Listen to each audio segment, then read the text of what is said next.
¿Qué tal? Muy buenas tardes. Me da mucho gusto una vez más estar con ustedes en esta ocasión, poder llegar hasta la comunidad donde usted amablemente nos sigue. Este programa Fuera de Libreto. Hoy tenemos de invitado al licenciado Luis Ángel Galván Peinbert. Él es periodista y director de la revista Enlace, Conexión entre Culturas, corresponsal del periódico La Estrella en Texas, investigador del fenómeno migratorio, corresponsal de Visión Informativa en Los Ángeles, California, responsable de la Cumbre Migratoria Internacional Religiosa allá en Antigua Guatemala, y que bueno, pues él lo conocemos desde hace muchos años y es un periodista que ha estado muy inquieto en darle a conocer no solamente a Durango, sino a México y a la comunidad en los Estados Unidos de connacionales mexicanos, de cuál es este fenómeno, de cómo se está dando y cómo allá están viviendo las diferentes reformas constitucionales que les afectan a las personas mexicanas o de otros países viviendo en la Unión Americana. Por eso agradezco mucho que esté con nosotros al licenciado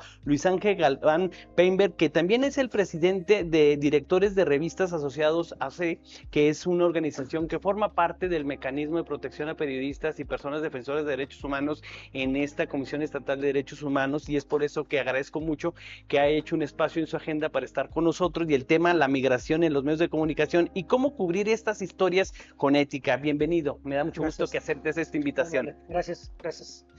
De hecho, bueno, pues, ¿por dónde empezamos? Pues empezamos, ¿por qué te Sí, nace ser periodista y aparte de una situación tan común, pero tampoco visible? Porque la migración la conocemos desde nuestros ancestros y desde la llegada de los españoles. O sea, siempre ha habido este fenómeno, pero se ha naturalizado y siempre ha habido una violación de derechos humanos, y casi la opinión pública no quiere voltear a ver esto que le está pasando a muchos seres humanos, porque no son de una nación o de un país, sino es un problema de todas las nacionalidades. Sí, bueno, mira, para comenzar, déjame decirte que a mí me tocó vivir la migración en carne propia y la migración indocumentada. Entonces, por lo menos por ese lado a mí no me platican tanto, porque cuando tú ya empiezas a escuchar narraciones de un tercero, de una tercera, que empieza a decir, es que yo hice, es que yo hice lo... O sea, entonces dices tú, bueno, esto quizá puede ser posible, quizás no, pero bueno, a mí ya me tocó vivirla. ¿Por qué nace? Porque finalmente cuando yo tomo la decisión de emigrar a los Estados Unidos de manera indocumentada en un principio, pues lo primero porque tienes que preocuparte primero es llegar. O sea, llegar y llegar entero. Segundo, ya cuando estás allá, la siguiente parte del proceso es cómo sobrevivir tú para después funcionar para quienes tú estás allá, es decir, para tu familia. Y bueno, con el proceso y además parte precisamente de lo que a mí me ha tocado también trabajar aquí, pues te llevas ese compromiso contigo y empiezas a buscar opciones, empiezas a tocar puertas. Difícilmente se abren porque no es tan fácil, sobre todo cuando, primero, tu situación migratoria no es precisamente la más adecuada, porque yo estaba en una situación irregular. Pero bueno, siempre hay alguien que te extiende la mano y te ayuda, y empiezas precisamente a desarrollarte. Empecé a trabajar en varios periódicos latinos o hispanos, y poco a poco con el tiempo empiezo a abrirme paso inclusive en las radios de allá. Y más adelante hay la posibilidad de presentar aplicaciones allá. Son muy recurrentes las aplicaciones de trabajo, las solicitudes de trabajo. Presento en varios medios de comunicación, impresos sobre todo, y finalmente me dan la oportunidad y me ponen a prueba por 6 meses. 6 meses me pusieron a prueba. Y te estoy hablando de eso ya hace 20 años. Entonces, y empiezas a cubrir notas, lo que le llaman notas comunitarias allá, y empiezas a abordar, y poco a poco te va envolviendo la situación migratoria, porque allá lo que más pesa en este momento es la situación, las informaciones sobre migración.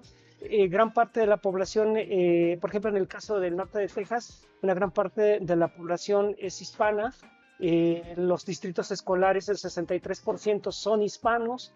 Entonces te habla de que es un mundo de oportunidades, pero también de retos, de desafíos, de poder empezar a cubrir algo que pues tú lo cubrías normalmente aquí en el caso de Durango, pero no es lo mismo porque es otra situación. y allá son notas completas, reportajes completos, donde tienes que ver 4, 5, 6 voces en un reportaje y tienes que hacer 2 o 3 reportajes diarios. Entonces es demasiada exigencia y todo eso te va involucrando, te va envolviendo, te va llevando precisamente a poder entender un poco más y a poder vivir más de cerca lo que en su momento tú lo viste o lo viviste, pero de manera práctica y no desde el punto de vista como periodista. Muy interesante este momento histórico de tu vida que entras a los medios de Estados Unidos que son pues muy exigentes en cuanto al uso del lenguaje, en cuanto al manejo de las formas y de las culturas, porque tienes que hablar de los migrantes, pero los migrantes no solamente son mexicanos y no somos los mismos los del norte que los del sur, pero ni tampoco los de Guatemala, ni tampoco los de Chile, o sea, la inmigración la tienes que ir conociendo y todo, pero también, háblame del profesionista, porque tú tienes 2 profesiones, eres una persona preparada y que te ha gustado y te ha enamorado del periodismo. Bueno, mira, yo en principio yo soy la primera generación, yo formo parte de los primeros 24 egresados de lo que en su momento fue la Escuela de Ciencias Forestales, que después se convirtió en facultad, pero en ese momento nosotros salimos con el título de licenciado en Ciencias Forestales. Estuve trabajando un tiempo, finalmente no me llenó lo suficiente, empecé a estudiar Derecho, terminé Derecho y empecé a litigar sobre Derecho. Pero ya litigaba sobre cuestiones jurídico-forestales, es decir, la educación humanista la traigo desde, pues inclusive desde la prepa, cuando estuve en el CCH, y pues como luego se dice, tenemos nuestros momentos de retos, pero también de opacosos, es decir, a veces sin no brillar, pero sí hacer algo diferente para la sociedad, hasta que tienes la oportunidad de hacerlo y quizás hasta inconscientemente empiezas a buscar otras mejores opciones y es lo que te va llevando con el tiempo y la misma necesidad te empuja a tomar y a llevar a hacer realizar cosas que quizá en su momento no tenías contempladas por él. Yo jamás pensé en migrar. O sea, en mi idea, mi pensamiento siempre fue, si vas a hacer algo por Durango, lo vas a hacer en Durango. Pues no, tienes que salir fuera para poder hacer algo fuera de aquí y cuando regresas, pues eres uno más porque finalmente, pues como si nunca te hubieras ido, y pues ahora sí que pasas de noche, ¿no? Hasta que tienes que empezar a labrar tu propia ruta en tu propio lugar, en tu lugar de origen, en donde tienes que luchar, si tú quieres, así decirlo, contra la misma situación que se vive en el periodismo en México. Ahora, háblame de ese periodismo en Estados Unidos exigente. ¿Cómo adaptarte a la cultura anglosajona? Porque a final de cuentas son los cánones periodísticos de Estados Unidos y que ellos tienen en sus enmiendas y en su constitución, pues como la libertad de expresión, uno de los baluartes más importantes, ¿no? Es algo sustancial de su forma de pensar. ¿Cómo adaptar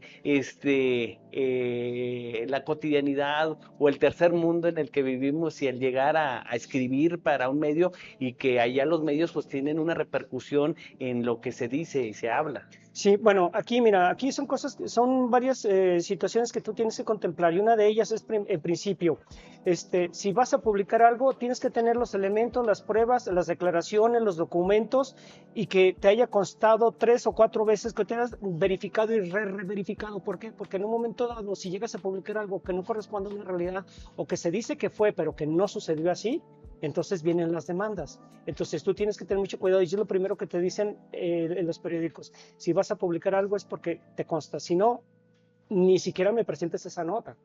Entonces, empezar a permear en la comunidad, sobre todo empezar a conocer a los líderes comunitarios, a los oficiales, allá les llaman oficiales electos a los funcionarios, a los concejales que son los regidores, que sería aquí en México, en Durango, pero sobre todo a la comunidad, la que diariamente sale desde las 5 o 6 de la mañana y regresa hasta las 8 de la noche solo para llegar a dormir y volver a salir al siguiente día y con la que tienes que estar cuestionando, preguntando, indagando sobre situaciones que les afectan enormemente, como es la situación migratoria, como es el hecho de la discriminación que existe, como también es la situación de que a veces ni los mismos funcionarios gubernamentales de las representaciones consulares de México en Estados Unidos les hacen caso, porque eso ha sucedido no una ni dos, cientos de veces, y donde el mexicano allá se siente a veces mexicano de segunda, no porque se quiera sentir así, sino porque a veces la misma situación y los mismos funcionarios los hacen sentirse así, en donde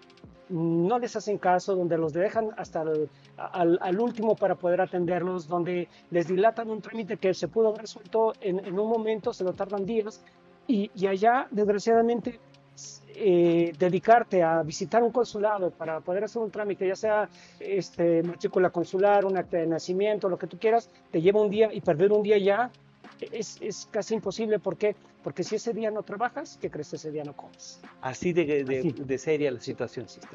Ahora, ¿cómo contar esas historias? Porque no es el periodismo de banquetero como el de aquí, no es de entrevistitas diarias, sino es contar historias que tienen una raíz y que tienen un futuro. O sea, ¿cómo narrarles a ellos una historia y que aparte sea éticamente periodística? Bueno, mira, aquí tienes que tomar en cuenta primero a quién te vas a dirigir, es decir, el lenguaje, el vocabulario que tienes que entender para después poder atender y explicar la situación. Sobre todo cuando nos tocaba entrevistar a funcionarios, por ejemplo, del distrito escolar independiente de, no sé, de la ciudad de Chicago, o de Dallas o de Garland, tienes que tratar de entender los términos que ellos utilizan para tú poder bajarlos, por así decirlo, con la comunidad y tratar de explicar la situación, pero también tienes que entender cuál es el ambiente que se vive en ese momento para poder tratar de contar esa historia, pero en función también de las declaraciones que ellos dan contra los testimonios que existen. Y eso es lo que le da todavía un valor agregado a la nota, porque no vas a hacer una narración nada más de los hechos, es qué dijo, por qué lo dijo, quién lo dijo, y luego el contraste, porque finalmente una historia siempre tiene dos caras de la moneda. Y muchas de las veces, o por lo general, estamos acostumbrados a que presentamos lo que dijo Juan Pérez, pero hasta ya las 500, hasta el tercer o cuarto día presentamos lo que dijo Pedro Navajas, la persona que fue afectada. Entonces no, en ese momento en la nota tienes que presentar lo que sucedió, quién lo dijo, por qué lo dijo y el contraste de esa nota. De otra manera va una nota incompleta, porque aparte de todo tienes que reunir datos duros, documentos, y es lo que también te lleva, te absorbe, o sea, se te va el día a veces en un artículo, cuando sabes que tienes que entregar otros dos más, y son 3 con notas de 18, de 25 pulgadas, donde tiene completito, y cuidado que te regresen uno, porque entonces vas a invertir el doble o el triple de tiempo para poder hacer las correcciones necesarias. ¿Cuál fue el mayor reto que te encontraste? Sabes que el mayor reto que yo tuve allá fue el hecho de que a veces la gente, ganarte la credibilidad de la gente. ¿Por qué? Porque en primer lugar, pues llegas a un lugar que no es tu tierra, que aunque seamos hispanos, seamos mexicanos, no es tu gente porque no la conoces, es tu gente desde el punto de vista del origen de donde vienes. Pero empezar a ganarte la confianza de las personas cuesta muchísimo trabajo. Es lo que más valor tiene un periodista, y tú corrígeme si estoy equivocado, es la credibilidad. Sí. Si pierdes la credibilidad, perdiste todo. Entonces te tienes que ganar esa credibilidad, y eso es lo que tienes que lograr mantener, porque finalmente tú pones tus propias reglas éticas. O sea, pueden existir 10 o 12 lineamientos de oro, pero finalmente el que tú vas a marcar, que es el conducirte con estricto apego a lo que sucede tal cual, eso es tu responsabilidad, y es la que en un momento dado te va a brindar la credibilidad, o vas a tener rechazo de la gente. Pues, ¿qué te parece si vamos a la primera pausa y cuando regresemos me platicas que también, pues, has sido de los que te has subido a la bestia, ¿no? Has vivido no solamente en la parte americana, sino has vivido desde la frontera sur hasta llegar al norte y conviviendo con todos estos migrantes que vienen no solamente de América Central o del Sur, sino inclusive hasta de Asia y de otros países, y que has contado estas historias y las has compartido y que pues han causado furor en otras latitudes, y Durango como que nos hacemos ajenos a esta realidad que está, que no existimos. Eso me ha llamado mucho la atención, y que has picado piedra y nos has involucrado a varios, que nos ha logrado cautivar esas historias. Pero ¿qué te parece si vamos a una pausa? Seguimos platicando con el licenciado Luis Ángel Galván Peimer. Vamos a una pausa.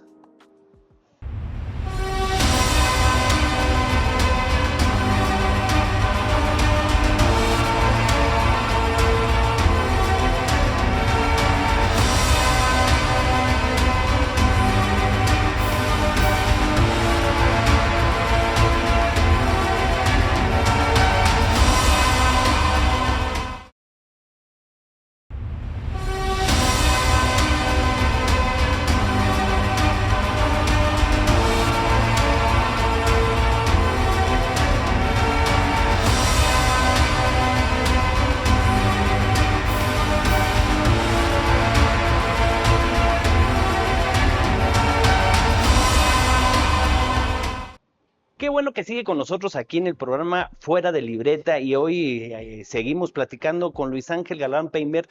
Él es periodista y director de la revista Enlace y con una gran experiencia en el tema migratorio, pero no solamente de lo que le pasa a los connacionales o extranjeros en la Unión Americana, donde él ha tenido la oportunidad de generarse un prestigio como periodista, sino que también regresó a estas tierras, a el estado de Durango, a México, y ha hecho recorridos y crónicas verdaderamente desgarradoras de cómo son las condiciones en las que viven, padecen y transitan muchos que buscan el sueño americano y que déjenme decirles, algunos no lo logran.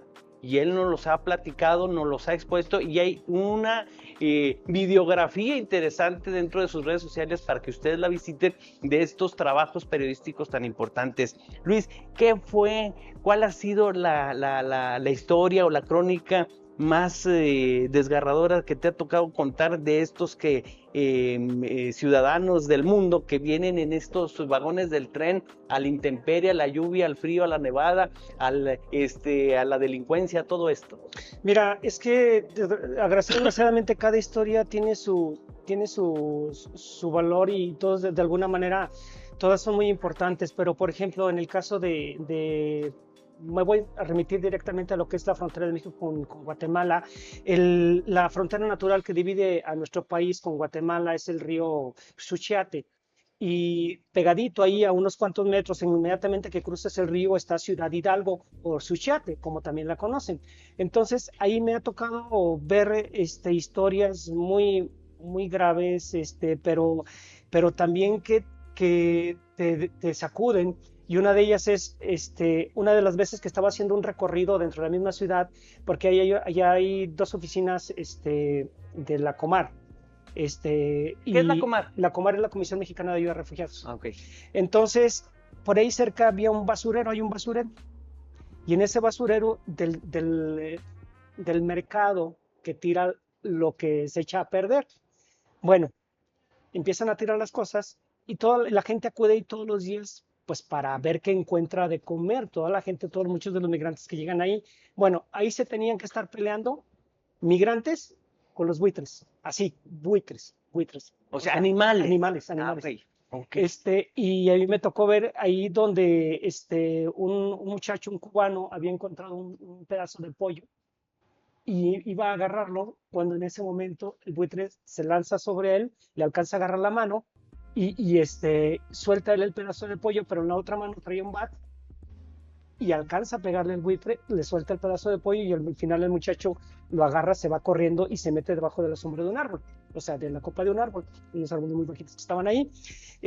Otra vez fue ya cuando iba en el camino, precisamente cuando iba en el tren, cuando íbamos subiendo al tren, me tocó una familia donde una señora da a luz, precisamente arriba en el tren. Aunque no quieras ser parte de la historia, te conviertes en parte de esa historia en ese momento cuando estás contemplando las cosas, cuando estás viendo lo que está sucediendo, cuando llega otra persona y empieza a tratar de abusar de ellos, tratar de extorsionarlos, porque si no le da el dinero, él agarra al bebé, lo tira fuera del tren. Eso, la situación que se vive en la zona fronteriza de México con Estados Unidos, donde la gente está viviendo hacinada debajo de los puentes, 4 o 5 personas en una triste casita de campaña donde apenas caben 2, duermen 5 o 6 y se van a la búsqueda en la basura de comida porque no hay dinero, porque no encontraron trabajo, porque son indocumentados y la gente de ahí mismo, en el caso de Tijuana, no les da empleo porque no son personas regulares en cuestión migratoria y el departamento o el Instituto Nacional de Inmigración está haciendo constantes revisiones, al igual que también lo hace en el sur de México, donde me tocó en una de esas veces que estaba hospedado en uno de los hoteles y apenas voy abriendo la puerta cuando detrás abro la puerta y detrás de un chavo que pasa corriendo, pasan 2 oficiales de migración que sin decir agua va, se meten, le tumban la puerta y lo sacan. O sea, dices tú, ¿cómo es posible? Sí es posible. El abuso de autoridades, porque es todos los días y a cada rato. Se habla de que, bueno, que los oficiales de migración están haciendo su trabajo, sí, pero hay modos, hay formas, hay maneras. Y no son ciudadanos de segunda, somos ciudadanos todos. y quizá en ese momento a ellos les está tocando vivir esa situación. Imagínate lo que a los mexicanos les toca vivir también allá. Es exactamente lo mismo, nada más que en nuestro país. Válgame Dios, o sea, es una realidad, es un submundo que pudiéramos decir, ahí está y no queremos voltear a Sí, o verlo. sea, estamos, tú me decías un momento, bueno, es que en Durango como que pasa de noche. Pues no es que pase, bueno, sí pasa de noche y no. Lo que pasa es que estamos acostumbrados a que todo como que viene dentro del mismo paquete. O sea, es decir, migración, pero migración pues es que me mandes dinero. No, espérame, migración es como un abanico enorme donde cada línea que sostiene el abanico te lleva a otra situación y ese es el problema, ¿no? Eres un periodista de datos, ¿cómo están los datos? Porque pues el presidente se jacta de que pues estamos muy bien porque nos mandan remesas, pero cada remesa, cada dólar que llega, pues es una vida de llanto, de Mira, sufrimiento, de esfuerzo. yo he calificado a las remesas como el valor de sangre, el tesoro de sangre. Es decir, o sea, quienes ya llegaron y quienes están generando estas remesas a lo largo del tiempo o que apenas lo están empezando a hacer porque ya llegaron y tuvieron y tienen un trabajo, por mínimo que sea, les ha costado y les ha costado mucho el haber pagado un coyote, el estar casi cautivos, esclavizados a tener que estar pagando cada semana para poder completar lo que en su momento el coyote les cobró. Eso finalmente es un sufrimiento, es un esfuerzo, es un sudor y eso te lleva a valorar aún más el esfuerzo que ellos hacen y el hecho de que el presidente diga, es que son los héroes, sí, y tú crees que con eso la gente se queda contenta, no, o sea, el calificarlos de héroes es más, es hasta una ofensa para el mismo migrante. El hecho de que el presidente los mencione como héroes es una ofensa, porque aparte de todo ellos tuvieron que salir por, por una por una deficiencia del sistema gubernamental, por no ofrecer las oportunidades laborales suficientes y básicas para poder retener a su gente, que es el valor más importante de un país, su gente. Ahora, son pocos los que periodistas apasionados en este tema que tú lo estás haciendo, pero sí vemos en algunos medios internacionales que la migración ha logrado tener un repunte dentro de la opinión pública, no solamente en el ámbito de movilidad humana, sino económica, cambios sociales, formas de pensar. Se han hecho las leyes más sensibles al fenómeno migratorio, ¿no? Tú que le estás dando seguimiento desde hace décadas. Pues yo creo que no, al contrario, han sido leyes más duras y te pongo como ejemplo la más reciente que es la SB4, que es similar a la SB 1718 que se implementó en Florida y que finalmente fue suspendida, que es la ley que está en Tennessee, que es la que está en Arizona. Estas leyes tienen algo en común.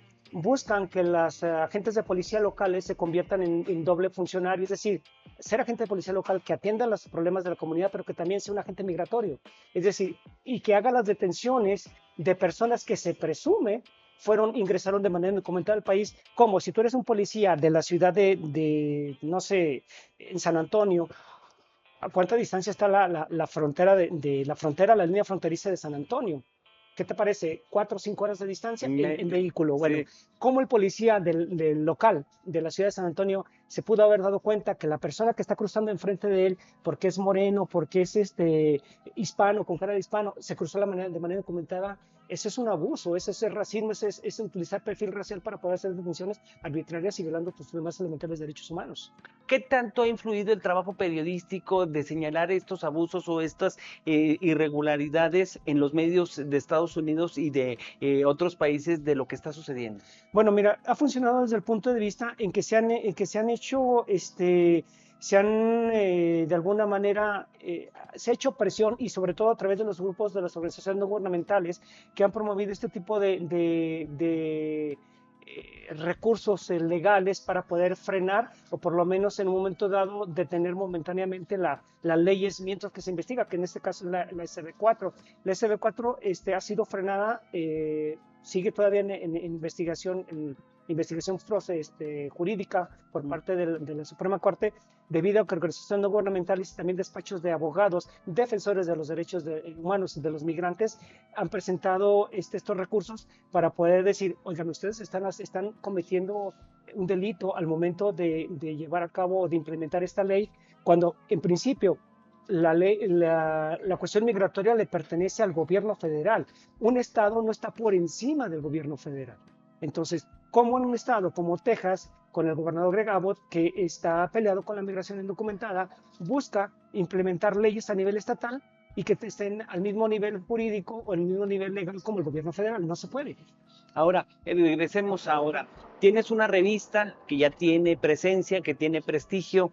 Ahí expones diferentes puntos documentales, artículos, columnas.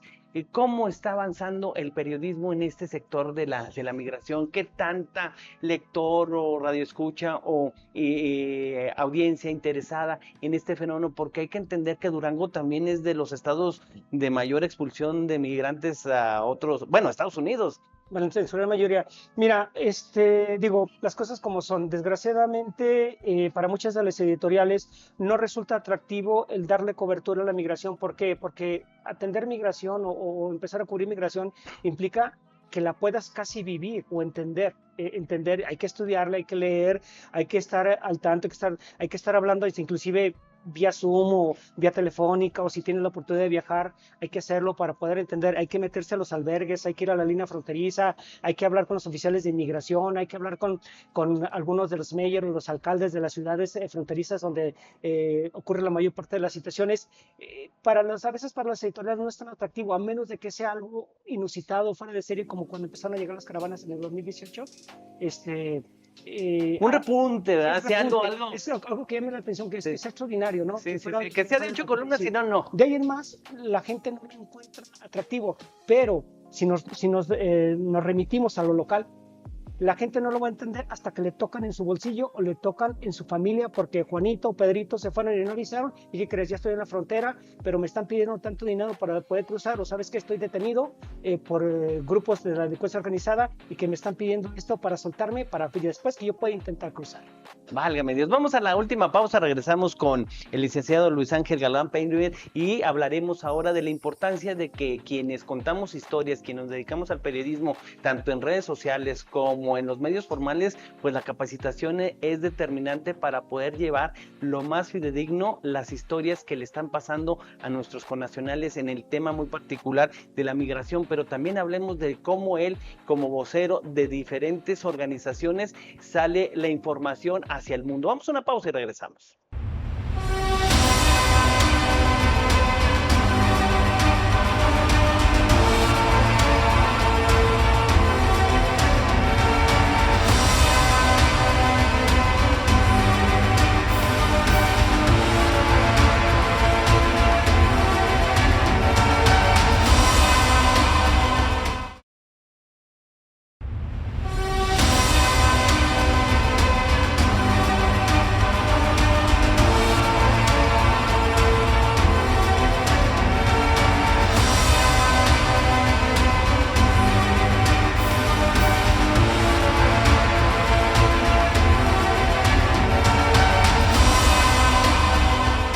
Y seguimos ya en la recta final de este programa Fuera de Libreta con el licenciado Luis Ángel Galván Peíndover. Y déjenme decirle que no solamente como periodista, sino también ha sido un activista y un asesor en estos temas de diferentes gobiernos y diferentes instituciones, porque él ha estado impulsando lo que pudieran ser estas ciudades que sean amigables a los migrantes, ha estado visibilizando la importancia de tener albergues donde traten bien a los migrantes, no solamente el ámbito periodístico, sino este ser humano que se ha comprometido con esas familias que no conocen y que día tras día siguen pasando por nuestro país buscando el sueño americano, o también de los de aquí a la Unión Americana. Ha cubierto también pues los casos emblemáticos en Estados Unidos de duranguenses que están en prisión o hasta algunos condenados a muerte. Estas historias, ¿cómo contarlas? Mira, de repente, sobre todo cuando te toca de los propios coterráneos, y te voy a poner un ejemplo, hay una persona que era de Nuevo Ideal y que en su momento tuvo la ocurrencia de enfrentarse a un policía cuando iba manejando por el freeway, por la autopista, y él fue la víctima de los disparos, de 9 disparos de un policía. El muchacho era de Nuevo Ideal, él era acusado de haber cometido un delito, la policía lo persiguió y cuando lo logra detener, pues este muchacho cometió el peor error de su vida, que es haberse bajado del vehículo y haber enfrentado de manera verbal al policía. Y en ese momento el policía lo ve como una agresión y que pone en peligro su vida, aunque pues, el muchacho no iba armado, le dispara directamente al pecho. Esa fue una situación que nosotros cubrimos, y él era originario de Nuevo Ideal. También nos ha tocado cubrir cuando son personas que son, en el caso de Cuencamé, que son de Bermejillo, personas que se han perdido en la zona, en la frontera, y que al final cuando logran localizar a la persona, pues lo encuentran en una situación de un estado de composición avanzada. Eso nos ha tocado cubrir no sé cuántas veces, me tocó estar en Arizona, cubrir, o sea, las personas que están desaparecidas y que a veces salen a buscar a Juan y encuentran a Pedro, y un listado enorme de personas que no puedo identificar y que quizá muchas de ellas son de Durango, pero que sin embargo no ha habido la voluntad suficiente como para poder buscar y identificar esos restos que se encuentran en los forenses.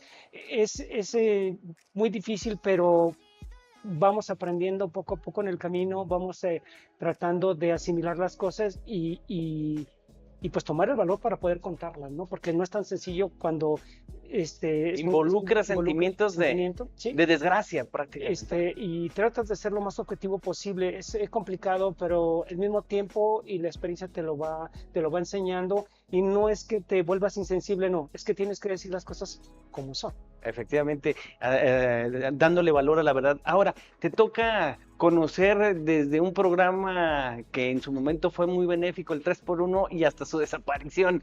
¿Cómo le afectó a la población algo que ellos siguen enviando, haya o no haya programa, para beneficiar a sus coterráneos?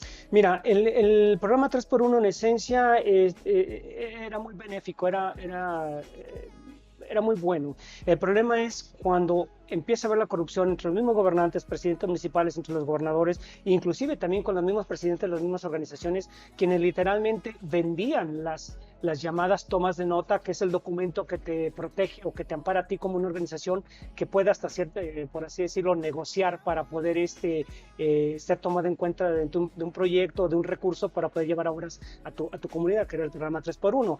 Participaba a nivel federal, estatal, municipal y migrantes, por eso se llama 3x1, $1 que pone un migrante por cada uno que pone el municipio, gobierno del estado y gobierno federal.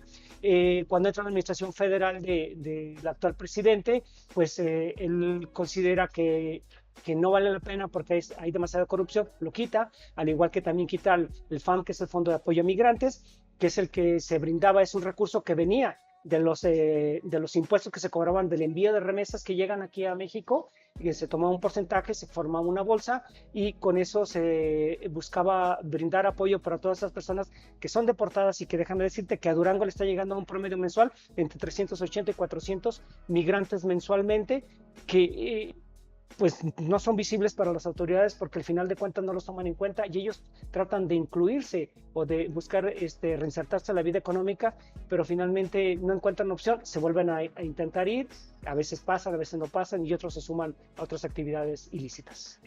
Ahora, estos programas, pues a final de cuentas, beneficiaron porque me consta de que hubo alcantarillado, hubo drenaje, baños, calles, remodelaciones de aulas multifuncionales para los pueblos. O sea, estaba dándole otro rostro de esas comunidades donde ellos tuvieron que emigrar porque no había nada.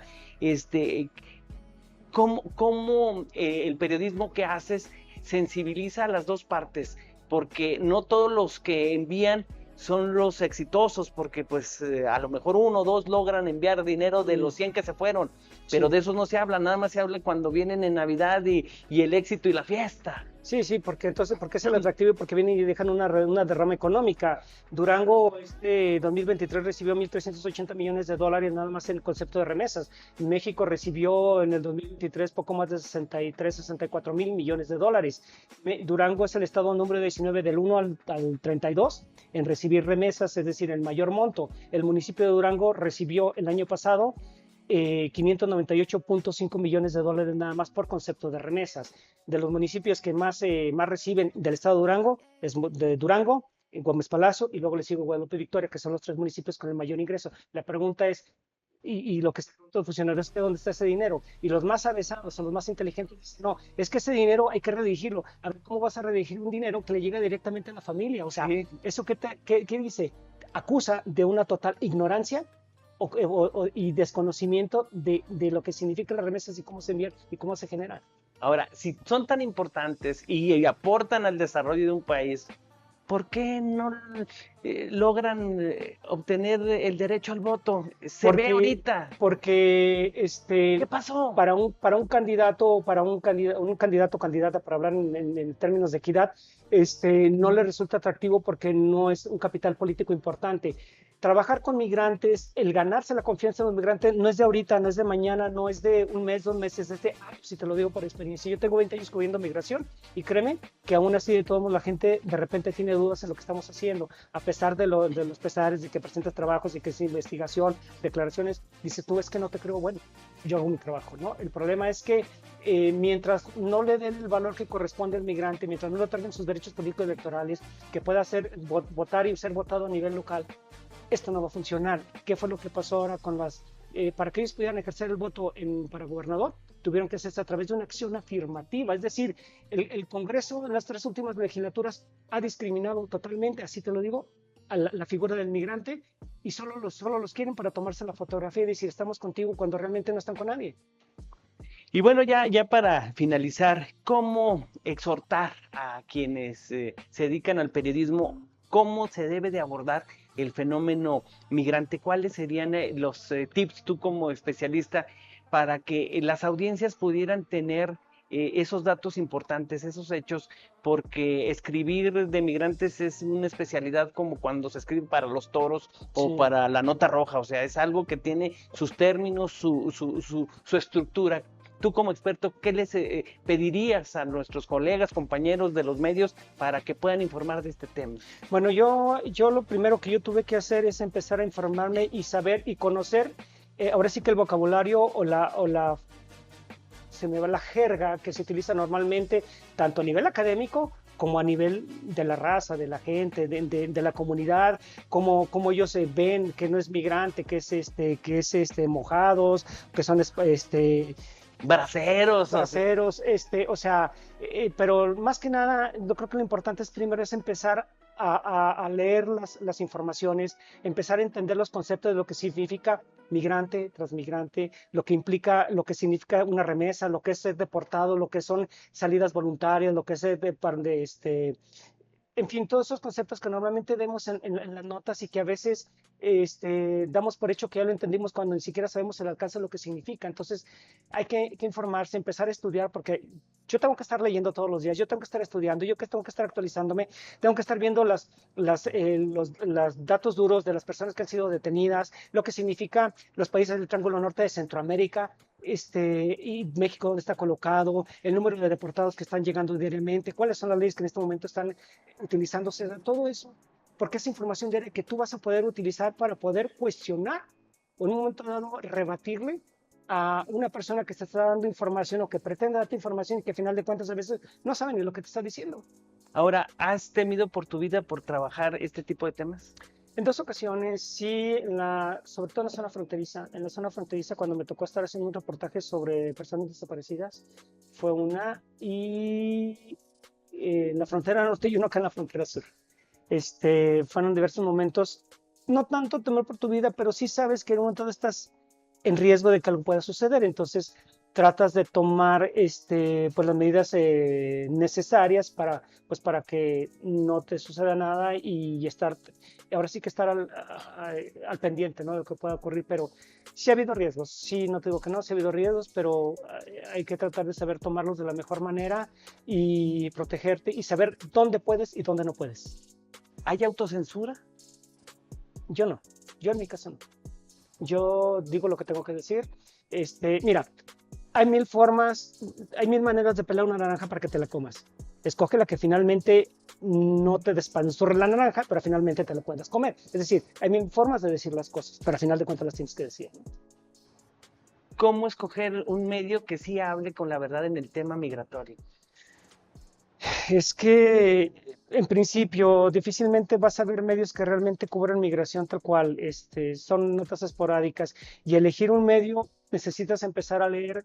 Cuando empiezas a leer las notas te das cuenta casi al principio si es un medio que es casi oficialista o que realmente sí por lo menos hizo la tarea y tiene algo de investigación. Y es ahí cuando empiezas a darte cuenta si también quienes generan esa información realmente son confiables o no. Porque muchas de las veces cuando un funcionario o funcionaria se refritea una nota, toma la primera nota que encuentra y ni siquiera ve si realmente lo que te está mostrando o lo que te va a decir es veraz o no. Entonces, es investigar, es corroborar, es estar checando realmente y te tienes que remitir a la base de los datos duros que ellos están presentando, porque a veces ni siquiera se ponen. ¿Crees que es necesario que en las escuelas de comunicación se le dé importancia a un tema tan especializado como es la migración? Yo pienso que sí, porque te das cuenta con los egresados o cuando ya están en campo trabajando, no quieren preguntar porque no saben absolutamente nada, no tienen ni siquiera una idea de lo que significa migración. Entonces sí se hace necesario por lo menos que les dieran una pasada de, no sé, una plática, por lo menos sensibilizarlos y entender lo que la migración significa y la repercusión que tiene. Ya olvídate a nivel zona fronteriza, sino a nivel local, lo más fácil. O sea, cómo impacta la migración documentada e indocumentada, cuáles son los beneficios y cuáles son los perjuicios. Bueno, pues no me resta nada más que agradecerte la oportunidad de conocerte, de compartir con con nuestro auditorio, pues tu experiencia y aparte, exhortar a que todos quienes aquellos se dedican al periodismo, cuando se tenga que tocar este tema, sea con Mucho respeto. respeto y compromiso a que se está hablando de historias de personas que están buscando, pues, una mejor estadía de vida. Sí, es que es lo que finalmente se busca. La meta final es mejorar la situación económica, por eso sobre todo. Y a partir de ahí, tú mejoras y mejora tu familia, que es lo que finalmente se busca, porque de otra manera no tendría caso que salieras de tu tierra, de tu lugar de origen, en donde tú estás y donde estás con tu familia, ¿no? Muy bien, pues te agradezco mucho que me hayas permitido conocerte un poquito más y seguir admirando tu compromiso con estas historias y que me consta que has abonado a un pensamiento más crítico y más analítico de esta situación y que le has puesto horas de descanso y de familia porque nosotros los lectores conozcamos más de esta historia que tú todos los días nos narras. Muchas gracias. Gracias, Nacho. Te agradezco muy mal. Gracias. Bueno, pues no me resta nada más que agradecerle a usted la cordial estancia en este programa de Fuera de Libreta y lo invito a que nos acompañe en otra emisión más de este producto del Mecanismo de Protección a Periodistas y Personas Defensoras de Derechos Humanos aquí en la Comisión Estatal de Derechos Humanos. Hasta la próxima.